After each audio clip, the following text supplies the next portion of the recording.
going to show you some guitar licks, and this lesson is going to be about melodic playing, and it's going to teach you how to play more melodically, more like a singer would sing on an actual track.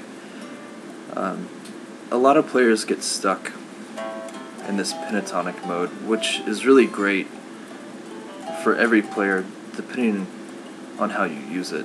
It's good for all skill levels, but it also puts you in a box, so to speak, when you're playing, and the tonality of the string, when you change, it loses the connection that you have. So in order to play melodically, you have to consider the actual instrument of singing. When a singer sings, they're blowing the air over their vocal cords, and it's one continuous stream. So if there's ever a disconnection in your playing, you lose that sort of melodic singing that you need. Now, the next thing that I want to talk about is the actual range in which most melodies are sung. It's usually between the D and the G string, these two strings right in the middle. If you start practicing on these strings, you can play more melodically, more vocally, and kind of just don't pay attention to the two high ones or the two low ones. So I'll give you a demonstration. So let's start at this 5th fret. Most vocal lines, this would be pretty high, so a guy, if he was singing it, he would have to have a pretty high range or falsetto, or just really smooth and a lot of control. Or you can play also from the D string, the same pattern. Most melodies, not all, but most melodies you can cover with 5 or 6 notes, and the root note being the place you want to start always. Try to play this note, try to get some vibrato going on it, and then try to go up the scale, just a major scale pattern. So it's 5, 7, 9, 10, and 12. Notice I disconnected it just so you could hear it. But let's listen. We'll sing this line going up the scale, and then at here we'll stop it and disconnect it like the singer would take a breath. And then we'll go back down the scale. So it's...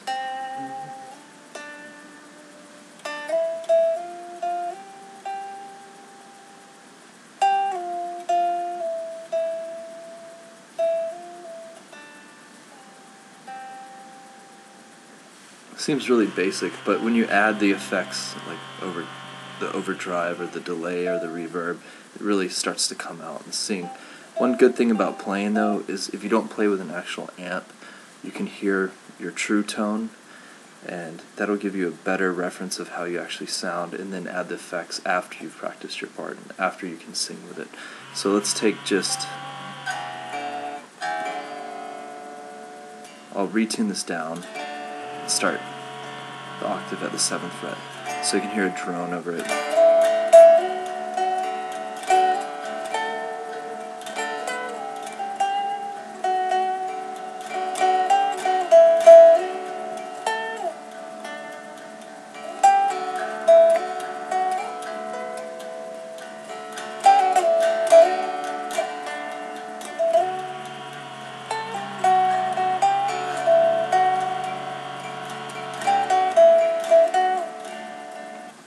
If you notice at the end, I took a melodic line and I repeated it starting from a different note in the scale.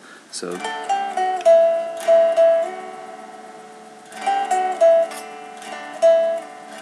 that happens a lot with the vocalist. Usually vocal lines are structured in a pattern that goes A, B, A, C.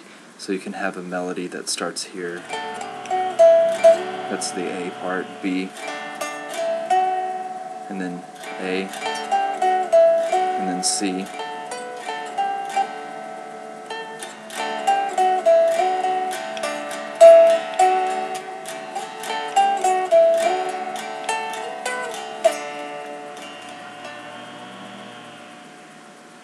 And you can try the same thing on the D string, starting from the 4th fret. This will change the pattern a little bit, because you're not starting from the actual octave, which it's kind of good during choruses to start from a different note other than the octave. This is a 3rd to the bass note. So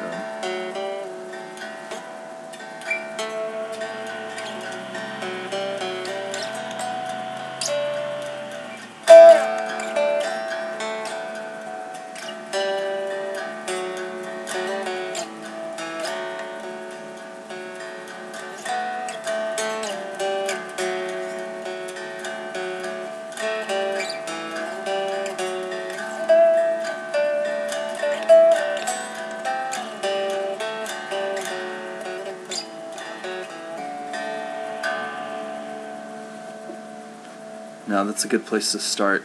What I would also recommend is basically listening to your favorite songs,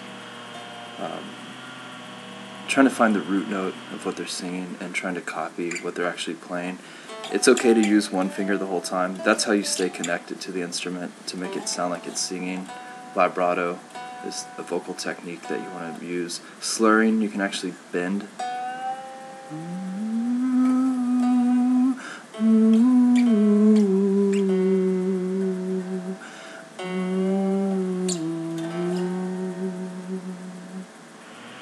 Just think melodically when you're playing. Don't lose connection.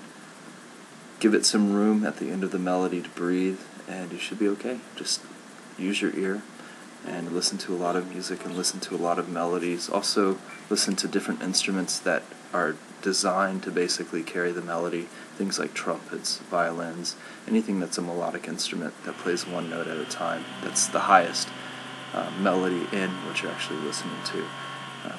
Draw your influences from whatever music you like and try to go from there.